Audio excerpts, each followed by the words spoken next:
Hello and welcome to the Coffee Q&A, your daily dose of coffee Q&A here on the Onocoffee channel. I'm your host, Jay. We're here Monday through Friday, 10 a.m. Eastern time. How y'all doing? Welcome back after the weekend. And as some of you may have figured out, those of you, depending where you are in the world, that do not follow the same time changes that we do here in the United States. Yesterday, we dropped back 1 hour and return from Eastern Daylight to Eastern Standard Time. So I'm sorry if there's any confusion and some kind of troubles for wherever you are in the world. If you were a little bit, I guess we're an hour earlier, so it's probably easier in some respects. Omniel, man, how are you? Good to see you, man. How's everything going? So today we've got the Chemex, and the Chemex comes to us today because we had a question that came in from an anonymous source, and they wanted to know, I'm using the Chemex to brew, and I can't get it to 3 minutes, and I'm using the paper and the metal filter, right? So I think that my understanding, he's using the standard paper filter, which is this. This is the original paper in the square. Omniel says, I was able to catch a show. Excellent, excellent. So glad you're here. Mako, good morning to you as well. So as you can see, this is the standard Chemex. And what the Chemex filter is, at the very essence, is this pine-based fiber paper. And to me, like we talked about in the past, to me, this is what makes the Chemex. This is what makes the Chemex look nice. Oh, Omniel, gosh, man, thank you very much. That's very kind of you. Thank you so much. Thank you. Peter, good evening to you as well. And people think that this is the Chemex, and this certainly is what makes it beautiful and why it got into the Museum of Modern Art's permanent collection. But it is actually the paper. To my mind, it's the paper that makes the Chemex. It's, like I said, it's pine-based. I don't really know that it's all, everyone's very secret about what they do. But basically, they have this big square, and they fold it up like thus. And then what you do when you put it into your Chemex is, oh, Ko, man, what's going on, Ko? How are you? You just kind of open it up like this. So you leave the 3 plies on this side and you leave the 1 ply separately. And how you normally do it is you take it and you want to put it in your Chemex with the 3 plies facing the slot for the spout. And that helps to prevent the paper from collapsing in and slowing down your pour, right? So it just gives more structure. Now, you are getting more filtration on this side than this, but I think that's part of the charm. Ko says, that's not the sexy Chemex. Yeah, what are you talking about, man? It's all glass, all naked, man. Nothing to hide from the imagination. This is like perfect.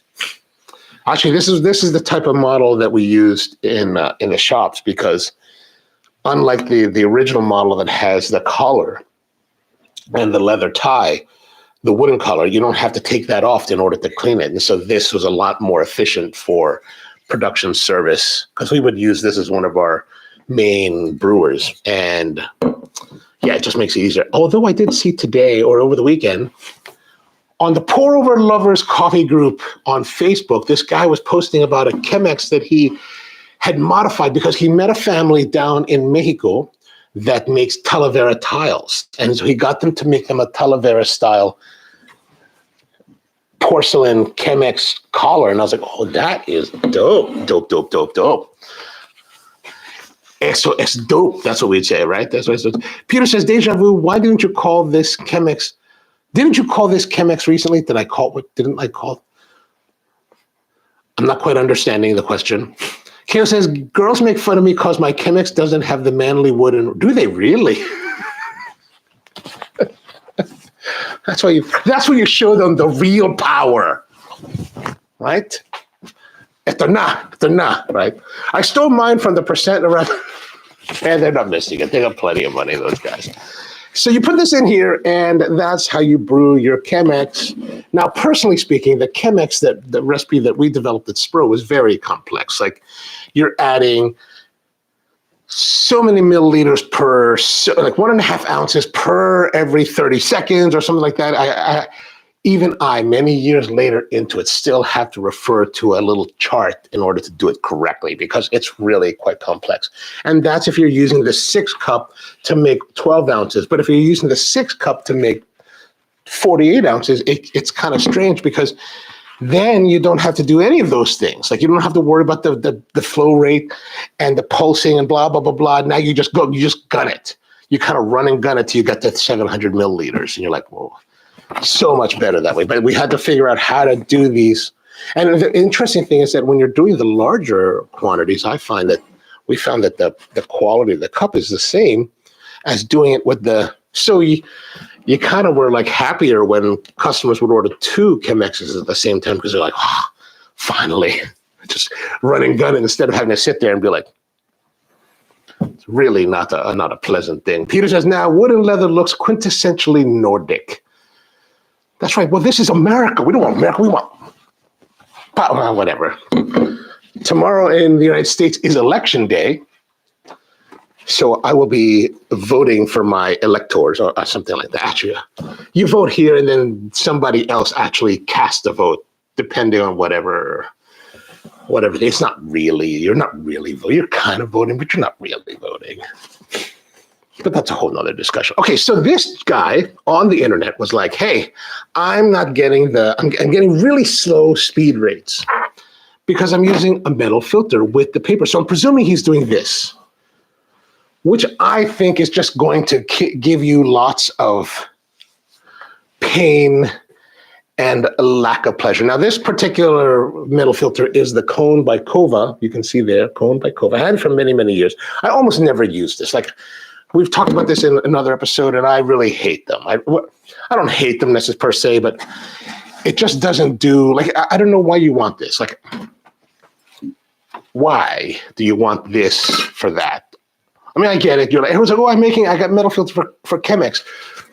But my point is that this is what truly makes the Chemex, and this is just an imposter, right? You're just making, I don't know what you're making now. You're just making filtered coffee with a metal filter that gives you more sediments that run through, and the essential oils. If you maybe you want the essential oils that are filtered out through this. But does the extra sediment give you more and a more enjoyable cup than this? When it comes to Chemex, I don't think so. Like, Chemex has that kind of like je ne sais quoi, right? So you just kind of like the Chemex. And if you like Chemex coffee, it's because of this. It's not because of this silly glass. I can put this in anything. And I bet, have I really tried? Maybe I've tried it.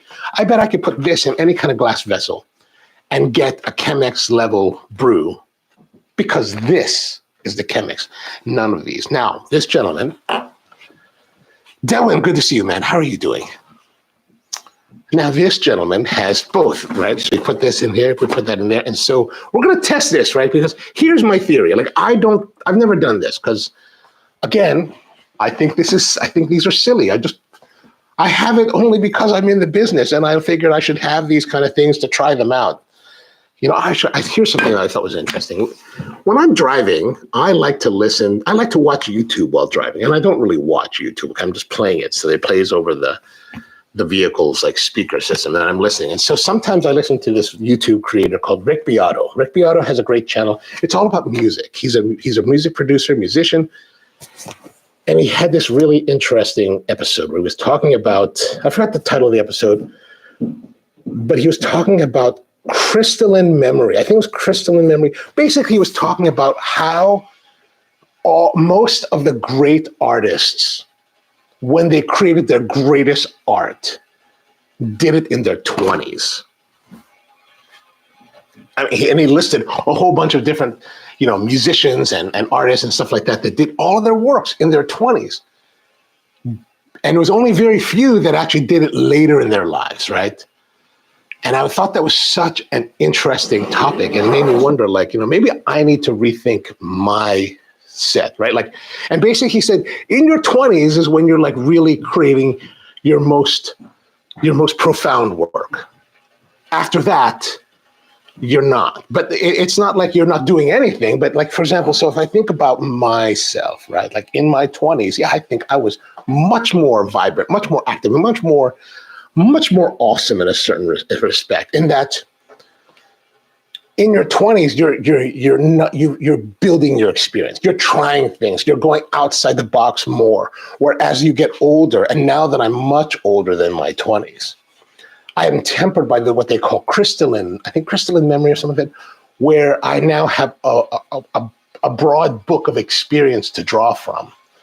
So in some respects, I'm a little more reserved and a little bit more like tut-tutting things because of that broad experience. Whereas when you're in your 20s and you're just starting out, you don't know what you're doing, you're willing to try different things and push and push and push. And I was like, and I never thought of it in that way. And I was like, that's really interesting. And it just made me really start. I thought about it for the last like 48 hours. I'm thinking like, I need to encourage, like, there's always a part of me that's like, okay, I've got this experience now. I'm this old statesman in the business, right? Or whatever you want to call it. And I've had this massive knowledge, and it's like, you shouldn't be doing that, right? You shouldn't be doing. But I think that now, if we're thinking about that, I think we should be encouraging our younger, newer players to be like, yeah, man, go for it, go buck wild, because you could totally wreck it now. And then, but in your 20s, you could totally wreck everything and then still rebuild. So it makes me think that, I look at like the younger baristas in the business, and they're very doing interesting stuff, right? Maybe things that I wouldn't do because, I've already done something like that, or I've done things that were similar that didn't work out then. So, or I have just a different approach. That's just a different approach. You know what I'm saying? Keo says that I put the metal Kova cone in directly on top of a Fetco vacuum pot. See, that's not a problem. I don't have a problem with that. If you want to use the Kova cone for whatever, I'd have no issue with that. Like I think people can enjoy this. But what irks me is when people say, I'm making a Chemex. No, you're not making a Chemex. I don't know what you're making, but it's not Chemex. You're making it in a Chemex, but it's not a Chemex. This is where the a Chemex comes in, right? And I don't know why you want to do this. Like I'm sure the guy's like thinking, I want to get extra filtration, right? KO says we brew 60 grams to 900 mils. Oh, nice. That's a good ratio. Peter says 20 grams, 260 mils for me. Nice. Yeah, Malcolm, I think it's really interesting. His name is Rick Beato. Like, think Beat with an O. Rick Beato, really great channel as far as music, if you're interested. But this whole thing about thinking about how creativity, changes over the years. Like even he was saying that, in his time, like he's about my age. So he's got a wealth of experience now, a master in his craft as well. And so it's like,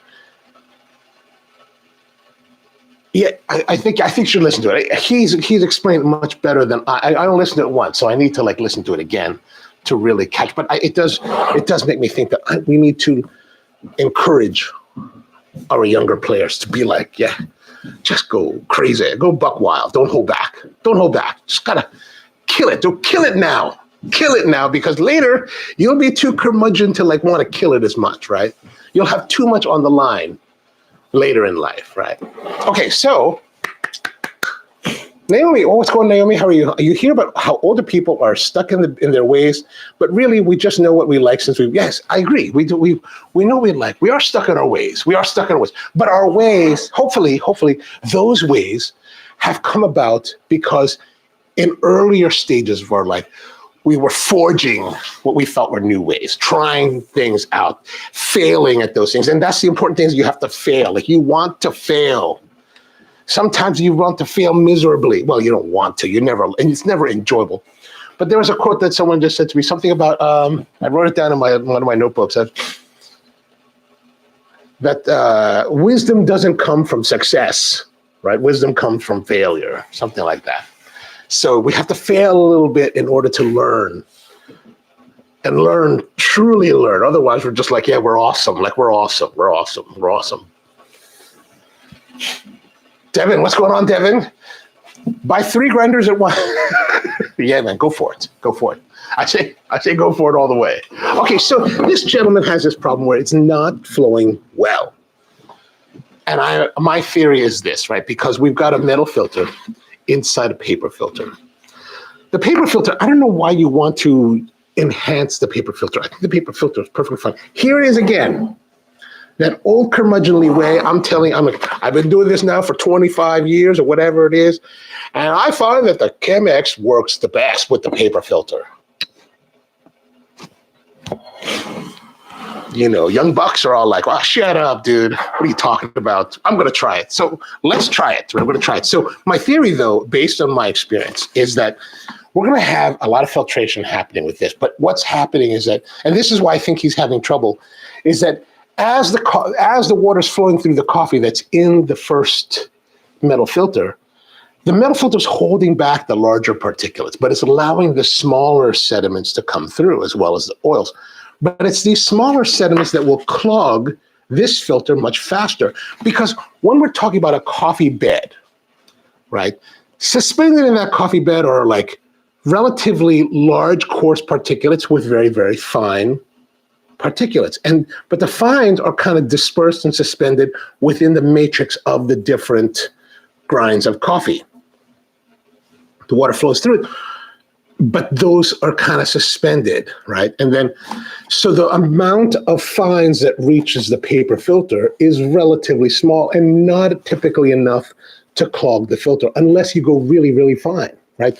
And it's that degree of fineness that creates the resistance to the flow of the water through the coffee that kind of helps to determine how long your brew will take. And this guy's like, I can't get to 3 minutes. And I think in this particular case, he can't get 2-3 minutes. He's way too long. Whoa. And I've got glasses hanging from above, and it's just right out of frame.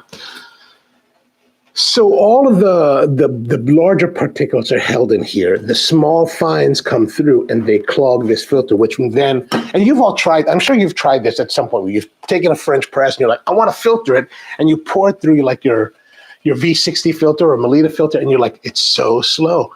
That's because all those fines that are no longer being suspended in the matrix of coffee are now blocking the filter's pores. Okay, so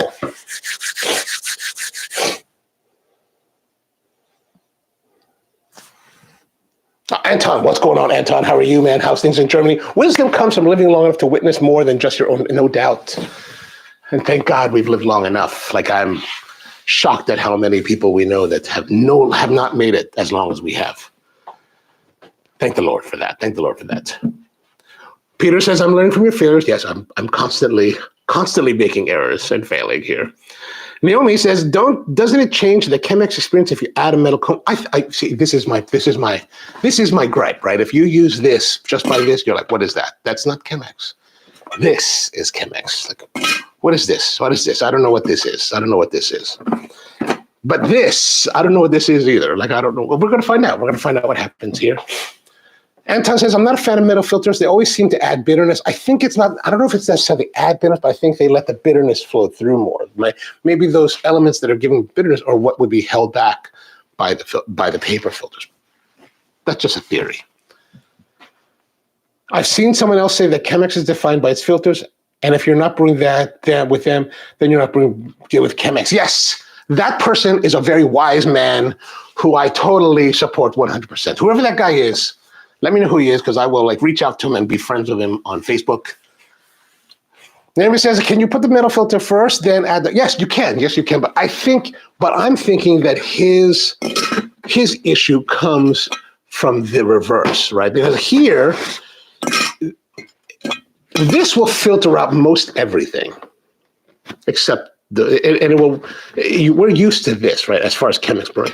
And if you were to put this in last or first, and then it would flow through it last, it would be, I don't think this would do anything, because there's nothing left to, everything that's coming through here is smaller than these holes, right? So I don't think that's the case. So I think the case is that he's putting in there. Of course, he sent us an anonymous message, so I have no idea, and that was all he provided. So who knows what he's actually doing? We're just kind of hypothesizing, theorizing on what he's doing. Peter says, yeah, I'm not a fan of it. My mellow. Yeah, there's nothing to be fans. I was at a REI over the weekend picking up some butane, and they were like, hey, we have the metal filter for the AeroPress XL. And I was like, that's just foolish. I almost bought it because I was thinking, well, let's do this on the show. So now I'm buying stuff only because I'm going to do it here. I didn't buy any yet. Maybe I will go back and buy it later this week. Omniel says, I haven't seen this experiment done before, but what you're saying makes a lot. Oh, thank you. It's because of that crystalline memory or whatever Rick Beato called it. Anton says, this reminds me of using boosters for flat bottom brewers. I don't think I've ever used one of those. You add a booster, looks like a thin puck screen, okay, below the paper filter, and it accelerates the flow. You have to grind fine. Oh, interesting. I don't understand why people want to speed up the flow, like through different paper filters. I don't really, like the Sybaris, I don't really get that. Things like that. Of course, now, honestly, this is where the curmudgeonly part comes in. Like, I see them, like, why would you want that? But I have to experiment. I have to remember not to tut things without actually like trying them out. YouTube chat doesn't give me enough character. I know it does. It's limited to like 200, I think. Naomi says, I'm sure you're familiar with the Booster 45 for the Orea filter. I'm actually not. That's one thing that I have to tell. Like I tell Hoon this all the time whenever we talk. I said, dude, I got to go to your channel to learn about a lot of the stuff that the enthusiast market is really not knowledgeable. Because, honestly, I really do work in kind of my own little bubble of coffee world here. Like, I have a lot of friends in the business. We talk occasionally, but outside of industry professional kind of like topics, I don't really get to see too much. So sometimes I'll see Omniel's videos. We're like, oh, that's cool. The metal filter contacts with the paper filter causes a faster flow. Oh, okay. So maybe paper in the metal might be faster. That could be. We could try it. Then Peter says, I've seen heaps of Chemex jugs in secondhand shops. Really? Next time, yeah, if they're cheap at the secondhand shop, you should totally buy. I mean, I think they're great little brewers. I'm going to have to do an episode where I show you the actual recipe that we use at Spro. I would show you today, but I have to go look it up, to be perfectly honest with you.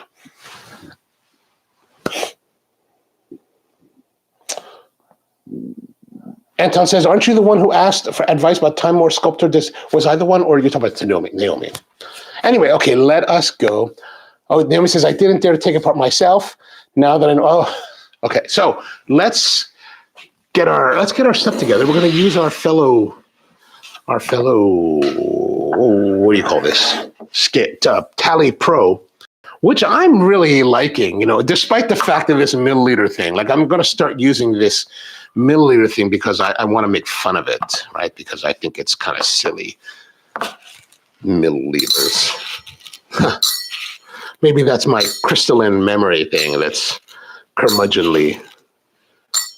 Capre, what's going on, man? Happy Monday. Hope you had a great week. Thank you. I did have a great weekend. Hope you had a great one, too. What did I do this week? My nephew had his 13th birthday. Can't believe he's 13. Like 10 years ago, we were in Tokyo on this day. Went there for 24 grams. Perfect. We went there for his, we went there because my brother at the time was living in Manila. So I was like, I'm going to Japan. They're like, can we go too? And I was like, sure, let's go. So we all flew out to Tokyo and hung out there. And it was my nephew's, it was Halloween. So we were there for Halloween. And they were there long enough so that with my brother, my nephew's birthday was on the 3rd. He's on the 3rd.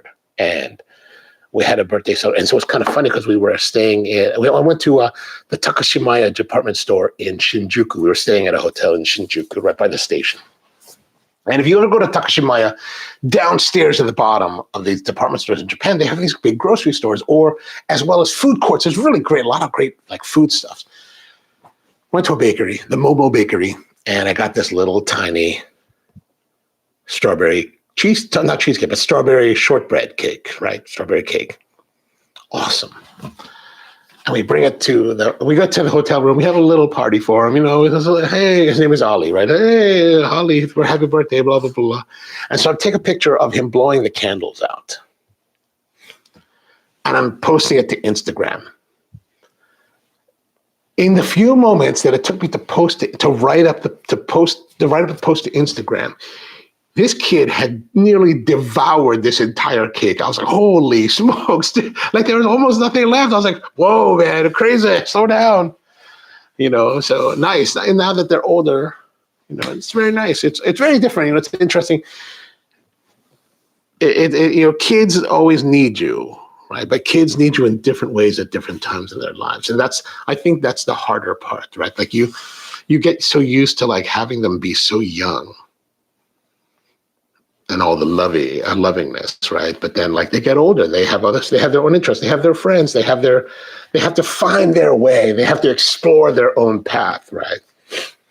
And that's the hard part. It's like, oh, you know, they don't want to hang out as much. They don't want to talk as much. So you're just kind of like, you're not as cool as you once were. Although I'm still feeling fairly cool because I'm the uncle. I'm not the parent. So that's always a better position to be in.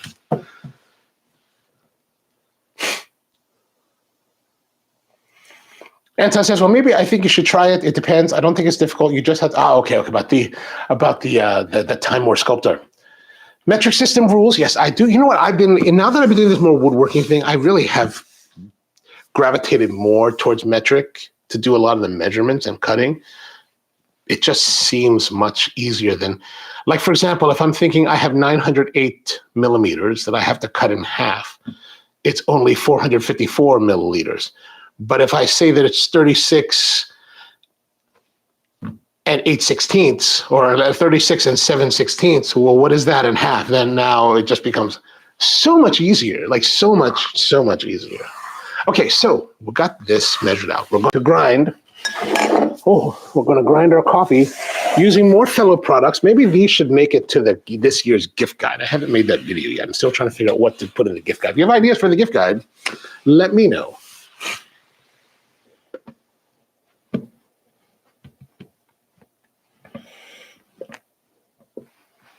Or do you have the warranty void stickers in Germany? Those are illegal. Really? You know, there's here in the United States we have that Festool, right? Festool, and they have this new saw called the TS60 miter saw, not miter saw, but track saw. But because it has so much amperage, the United States has this rule where you have to use a cord that is attached to the machine. But I hear that in Germany and other parts of Europe, that does have a removable cord. And I was like, I wonder if I can get the removable cord and upgrade it. Okay, so we're going to change our grind here. We'll go back to the middle. Anton says the Hario Switch is the best pour-over gift. Oh, I like that. I like that. Oh, good point. Maybe I'll have to put that in there as well. Anton says you have to get the kids interested in the car. Yeah, the kids, they're not in. I mean, my niece, she's very much into Starbucks for the, what do you call it? The pink drinks. Her and her friends love the pink drinks. It's you know, when you're 14, 15, that's what you do. That's what you do. All right, so let's grind our coffee. Oh, no. What is that doing there? Uh-oh, what happened here now? Gosh. So many errors. Look at this. Like, so we've got, here's interesting. I don't know if it's stopped because, but you can kind of see that it's here. It's fallen here. So there is, I guess I did not have it centered correctly. So we're just going to scoop that up. Try this again. Maybe it stops because it senses that it's off, or perhaps because it was grinding on top of here, there was a buildup that clogged the chute. Uh-oh. Okay, let's try this again. Let's try this again. Okay, here we go. Oh, now it doesn't want to start.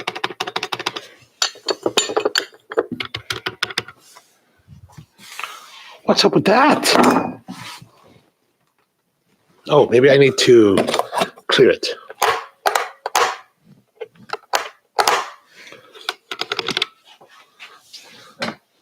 Okay, emergency procedure number 1 is to unplug and restart. And soon there will be the April hybrid brewer, maybe better than, the April. Do you guys really find the April to be better than, let's say, the Origami or any of the other ones that are out there? Because I'm still trying to see if any of these pour-over style brewers have anything truly like stellar over the other. And all the most exciting things happen. Yeah, the live streams are interesting because, Oh, now this is totally seized. What is going on here? Any of you guys ever had this trouble?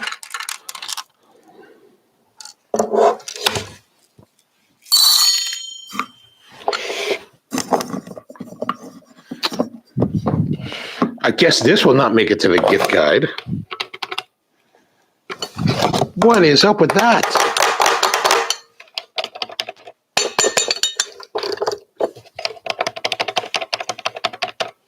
Check the burrs for small rocks. How do you do that? I got to take off the top?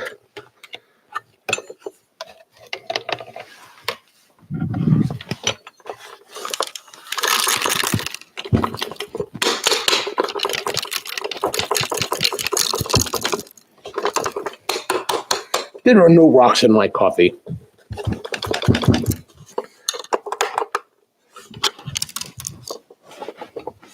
Man, just when I was thinking that I liked this fellow thing, I've never had this happen. Never.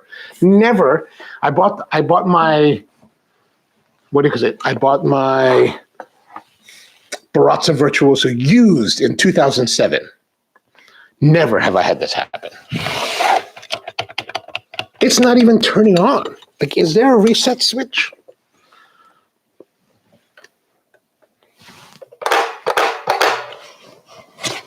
I thought it was just because it was off, like that this was not directly under the spout.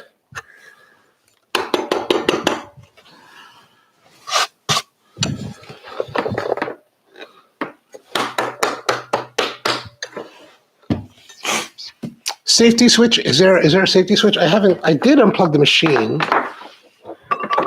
I don't see any switches on. Let's have a look here. Are there switches? Okay. There's the flap, there's this. There's no, like, not that I can see. Of course, here's the problem. I didn't read the directions. So there could very well be somewhere a safety switch. What the heck is going on with this thing? This is disappointing. Okay, let me clean this up a little bit before we continue this evaluation. What does that one guy say? Failure.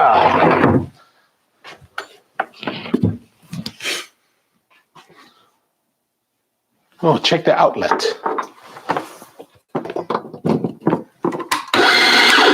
Outlet works. It's just this. I use the same outlet, same plug to plug in the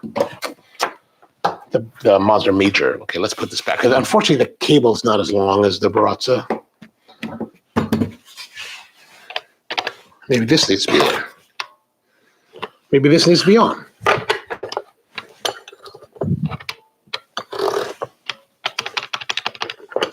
What model? This is the O Gen 2, the Joe Gen 2.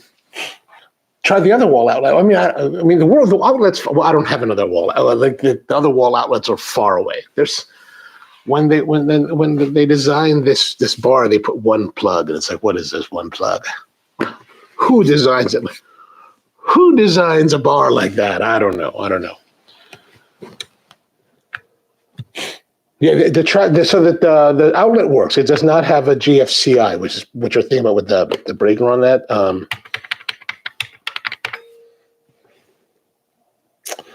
Turn it off and on. There, unfortunately, Omar, there's only this button. There's no like master power switch on it. Trip fuse? No, because like I said, the grinder. I'll show you again. The other grinder, I'll plug that in. This is the Mazda Major. And yeah, see, so we are getting power from the outlet. We're just not, this just seized.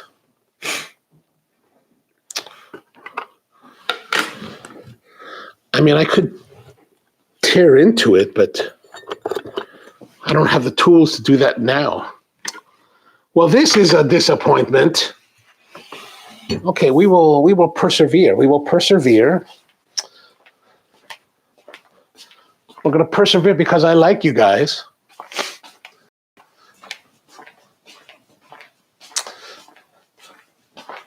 Let me just go walk over here and get my most despised belongings in coffee.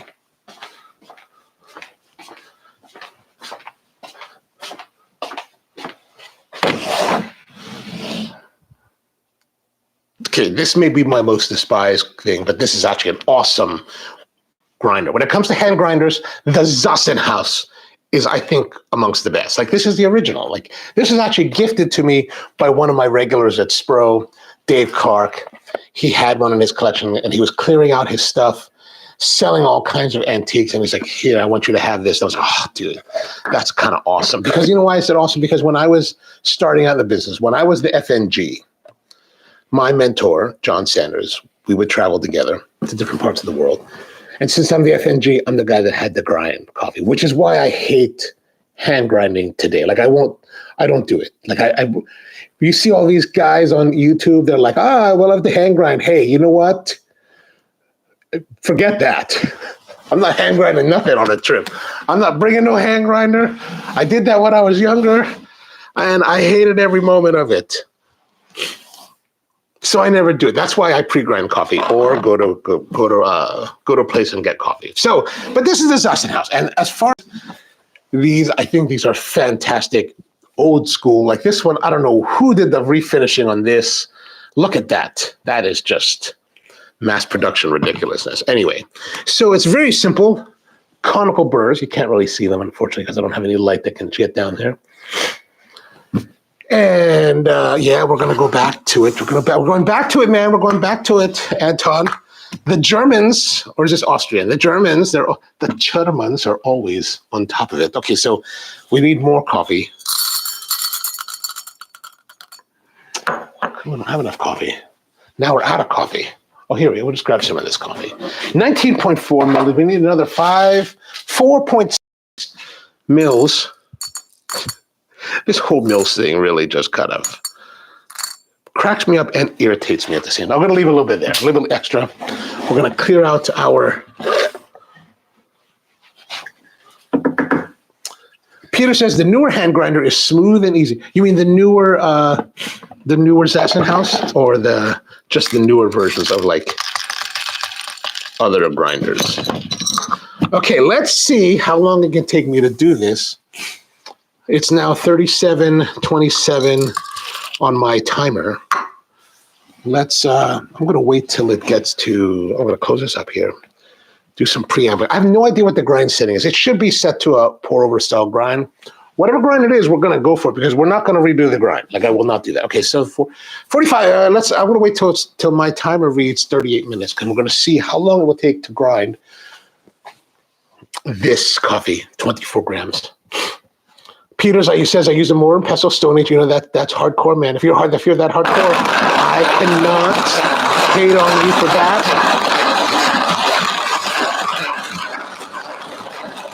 Anton says, you know what, this grinder is going to call for... We could probably do this again if necessary, like tomorrow. Once I throw this grinder away, the other grinder away. But here's the thing, okay, here's the one thing about this kind of Zassenhaus type of grinder that I think is really aces over the rest, is that you don't have issues like that. Like, I have no idea what happened to the Ode, this fellow Ode. No idea what happened to it. Why did it stop? Who knows? Maybe it's clogged, and then I have to tear it apart. Luckily, I have the tools. And I was planning on working on the La Valentina this afternoon after I returned from making my coffee deliveries today. I have to go out to, the food market in Colombia to drop off some coffees, check up on their supply. Omniel says, try opening burrs to the most coarse setting. Maybe something is jammed. Okay, that's a good idea. Great idea, but sadly, no. What is wrong with you?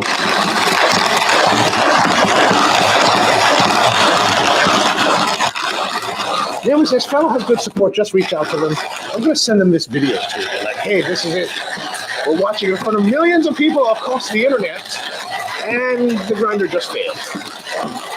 Okay, so we are now 39:48, so we're nearly 2 minutes into grinding.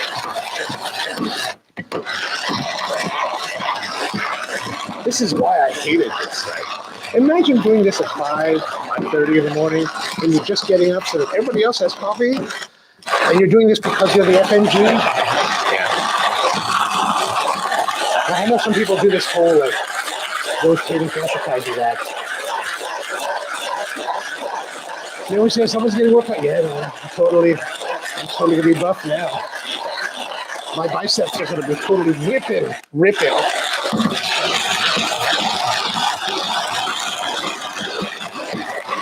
Antoine says you're going to make no more noise than trying to turn it on, right? That makes it seem like the electronic components. Oh man, the electronic component died.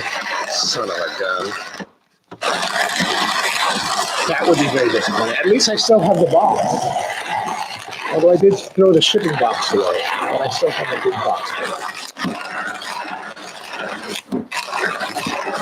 Anton says if you're going on grinding 2 minutes, it may turn out somewhat fine. Yes, somewhat fine. Let's see how fine it is. Oh yeah, that's hella fine. That's worthy of being clogged. How much coffee's left? Oh my gosh. You gotta be kidding.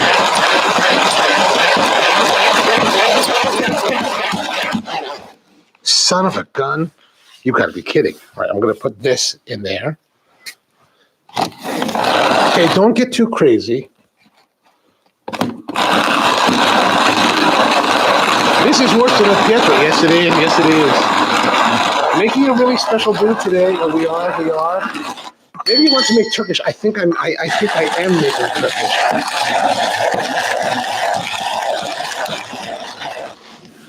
And I'm getting stuff all over the counter, so I'm just going to sweep that in so we don't lose our coffee. Maybe we should just stop and just go with whatever's in here. I probably should readjust the grind, I guess. How do you even do that? I don't even know how to do that on these things anymore. Forget it. Peter says, my hand grinder doesn't take that long. 6 stop cutting points, 20 grams in 20 seconds. Really? 20 grams in 20 seconds? Son of a gun. This is just not fun. Rusty's here with us. Rusty, that I just logged on to see that hell, it has frozen over because this thing has died on us. I don't know what happened to it. But if you actually rewind to maybe 10 minutes ago, when I start the grind, it just stops.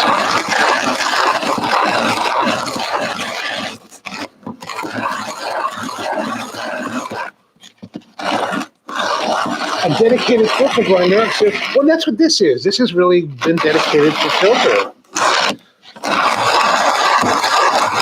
It's kind of expensive, right? I think it's what, $365? Is that correct? Am I thinking correctly? You guys would know this better than I do, unfortunately. Gosh, this is just...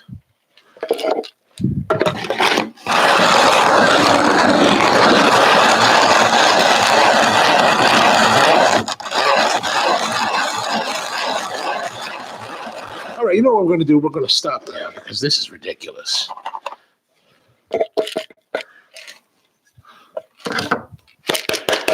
There's coffee all in the nooks and crannies of this thing. Okay, what we're going to do is we're going to, there's still like how much coffee is left in this thing? There is what?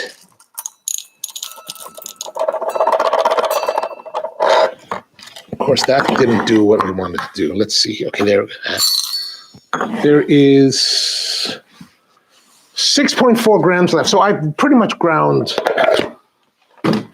20 something, or I don't know, however many, 18 grams, which is going to be fine. What we're going to do, get rid of this thing.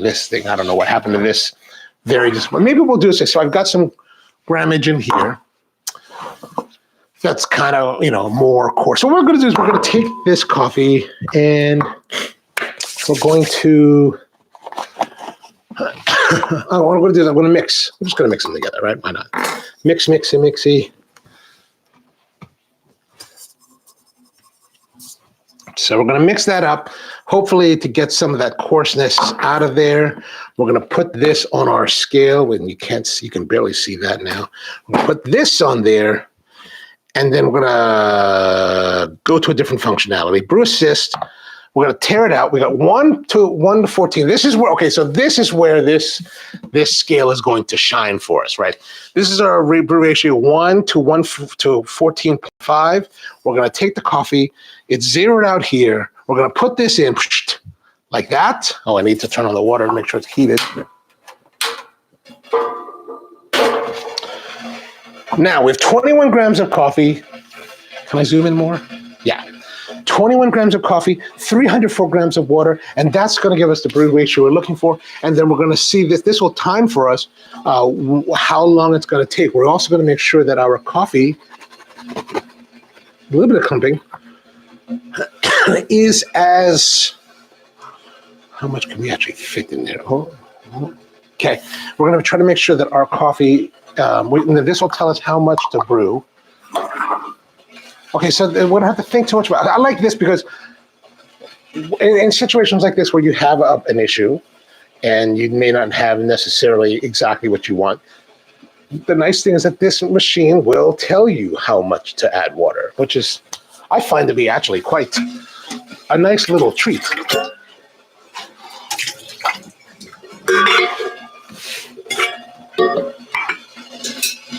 How boiling is this? It sounds like it's boiling. Okay, we should be good. Let us add our water here.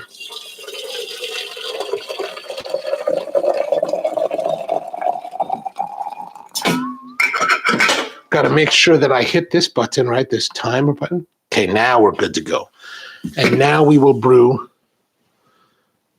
little bit of a bloom, maybe 85 grams or so. There we go.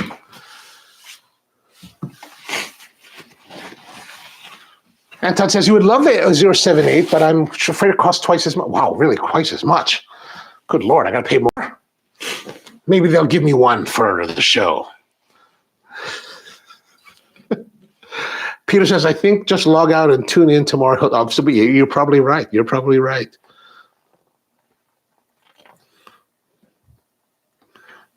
All right. You can definitely see the slowness of this. Like, it was already 30-some seconds, and this still looked like there was still water in the brew bed, the coffee bed. The title assumed just drinks the whole thing. First, the oat breaking. That could be, man. That could totally be. The coffee spirits are against us. I mean, look at the crema on here. This looks kind of like espresso. It's so fine. That's probably too fine. It's way too fine. Okay, so I'm going to do this. I'm going to go to 200 grams, and we're going to see how long that will take to flow through. Mom, good morning to you, man. Good to see you as always. Late or whatever, you're always welcome.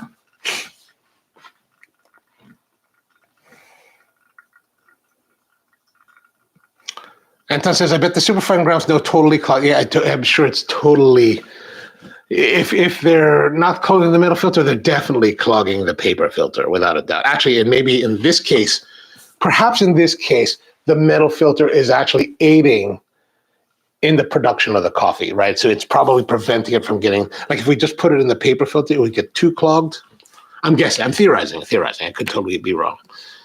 Okay, so 2 minutes, 199. It's not flowing definitely as fast as it used to. So we're going to just push it to 300. Oh, we're going to 304. All right, we're just going to go straight to the total brew time now. See how long it takes us.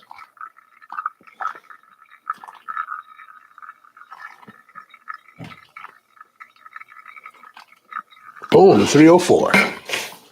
Okay, now we're going to see what happens.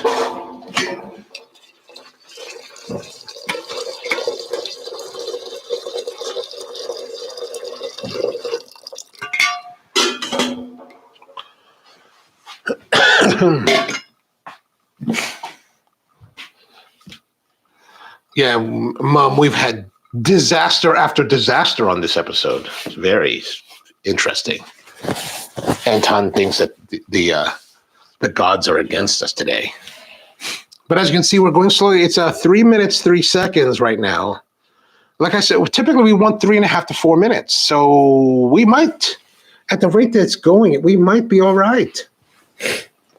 Which would kind of be a surprise. Maybe this cone in this particular example has aided in this, right? It's holding back a lot of the ultra fines, maybe, that would have clogged the paper filter. But here, we're almost done. We're almost, look at it, it's finishing, 332. I'm getting like the final drips here at the bottom. Okay, this is a surprise. This is a surprise. Peter says it's 1:20 in the morning here. So are you watching at an earlier time or later? You're watching at a later time, is that right?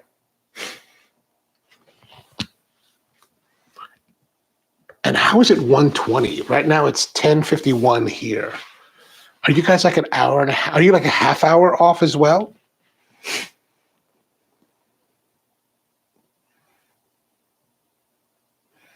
No, weird ideas. Weird ideas are always welcome. What happens when you blow air below the coffee bed when doing pour over? Blow air below the coffee bed. Like imagine sticking a straw and blowing air through. You mean like blowing air into the bed, or when you say below it? I'm not. Did you say below or blow air below? Yeah, below the. When you say below the coffee bed, I'm not quite understanding what you mean exactly by below the coffee bed. Rusty says, one morning I went to grind Maragohipe beans. It barely fits in the ode, and it got clogged. I had to take it apart to get some of the beans. Actually, it's interesting. We were grinding with this grinder, not this particular grinder. We're at Matt's house the other day for this competition coffee and a video that I'm going to release. And I guess it must have been like Maragohipe style beans because, man, we had to mash the beans into it because it wouldn't grind. What is going on with this? I'm going to unplug it and just leave it unplugged. Maybe there's some kind of thermal sensor that needs to happen. I don't know. In Germany, it's 4:15. Okay, gotcha. 4:51. Okay. Yeah, that makes sense because you guys are what, 8 hours? Is that 8? No, that's 6 hours ahead. Why do I smell something perfumey?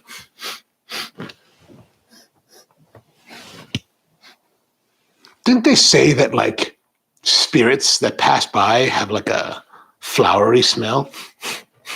I just had that. Oh, I got a little bit of chills too. Maybe Anton's onto something here. Peter says, yes, the air bubbles. So you mean blow air bubbles into the bottom of the bed? Like you push the straw down here and you blow into the bottom of the bed while it's brewing? For like carbon dioxide punch? Maybe, I don't know. Okay, so we're well done. We're well done within that 4 minutes. I don't know why, we've just been babbling on. So let's look here. Let's take this out. And so here is our, let's take that out of there. Oh, here's a great illustration of what I was theorizing before. A lot of that flowed through, and we're getting a lot of fines that are now in here. Now, I'm really surprised it didn't clog the paper filter. I'm not sure. We're gonna have to do this under regular circumstances without all these different concoctions happening. Okay, so let's try our elixir. Let's have a look at it.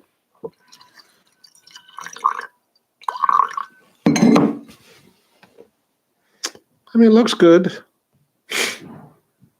Yes, blow into the bed, and I imagine it's not. Well, you know what?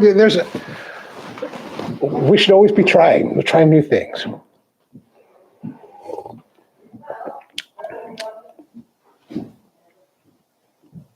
A little bit of sweetness, not as bitter. There's like it's interesting. Like on the top of my palate, there's some bitterness, like the top back of the palate, but on the tongue, it's sweet. Huh. Unexpected results. I thought it'd be just bitter and difficult, but kind of interesting and pleasant.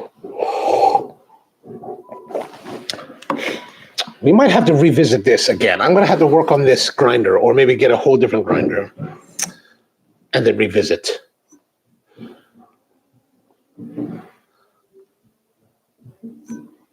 Yeah, it is crazy fines, but surprisingly not as bitter as you would expect. There's a bitterness. There is a good pronunciation of bitterness, but it's not an overwhelming amount of bitterness.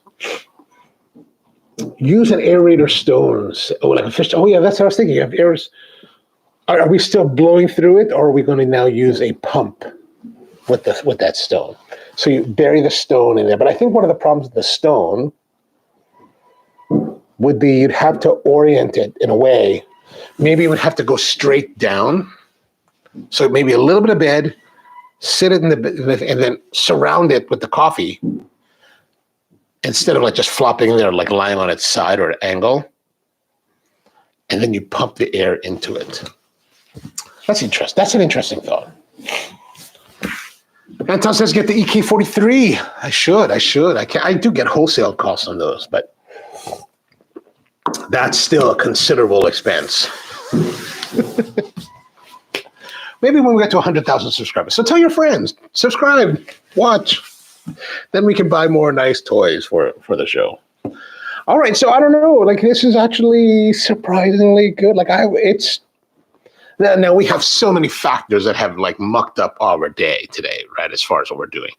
But my theory was that we would get very strong clogging. Like, there's a lot of fines that flowed through this filter. Like here you can even see here there was like nothing coarse in this thing. Look at that thing. It's like ridiculous. But it's not as bad as I was expecting it to be, which I'm really surprised. The chocolate tones of the blend is very pronounced.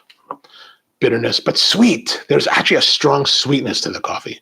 This is actually a blend of what was left over in the grinder from last week of the House Nation and a little bit of the current Espresso 99. So I kind of mixed them together. I wasn't really worried about it, but so we're getting a lot of those tones are coming from that. The sweetness, I think, is coming a little bit more from the espresso because there's more of a natural coffee. It's 30% natural. So I think that's lending some really interest. Actually, that's really surprisingly good.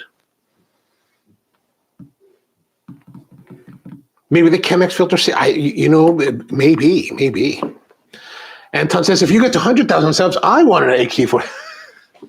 If I get the kind of revenue that some of these YouTubers get, yeah, okay, why not? But right now, the revenue is dismal. I have to keep Spro running. Peter says I could cut that Chemex filter and make it a V6. Oh, by the way, I could cut that Chemex filter and make four. Oh, that's true. No doubt about that. By the way, since Amiel, if you're still watching, you bought some coffee. I sent you some coffee. I did put a bag of coffee, and I needed to send you a message about this. But if you're watching, that extra coffee that I sent, I would like for you to evaluate it for me. If you would do an evaluation on it and give it a cup score, whatever that is. It's a curiosity of mine to see what other people might think about this particular coffee. So if you're still there and you hear this and you don't mind doing it, I would appreciate that. And just, if you could use the SCA cupping form, that'd be awesome, so that we would know the different categories and we can compare notes from other people that are tasting this coffee, or other tastings of this coffee, not other people, but other tastings of the coffee, and then a final score. That would be very helpful. I'd be interested to know your thoughts on that. Oh, thank you. I appreciate that. Hey, that's how it works. We can't. All right. Well, I guess that's it. We have a commitment now for EK43.